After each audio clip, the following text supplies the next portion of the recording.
Okay, to get your refraction experiment set up, again, you're going to have the grid, snapping into the grid. This time you're going to use a half plane of glass, sorry, not a pane of glass, that'll be a window. And you have to draw it from the bottom upwards. I'm going to do that again because I don't think you saw that. So grid, snap to grid, glass, half plane, starting at the bottom, going upwards. So the glass is over on this side, on the right hand side. You're then going to need to put in your protractors to measure the rays. So you need a couple. You need one that's going to be your angle of refraction. So that's that one there. That's going to be the outside ray there. And you're also going to have a second one. So we're still on protractor. Click that in.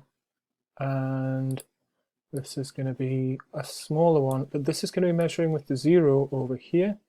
And that's going to be for your angle of incidence. So we've got our two protractors, we've got our glass, we're almost there. Just because it's not obvious here, I'm going to put a ruler down the middle. So I've clicked on ruler, just so we know that's the normal line.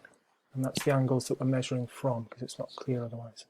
Finally, you need your ray in, go in there. So single ray again, click over here, click to the middle of the protractors, and that's you set up there now.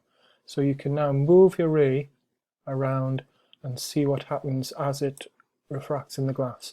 So you're measuring your two angles, angle of incidence on the inside, angle of refraction on the outside, and putting it in the table.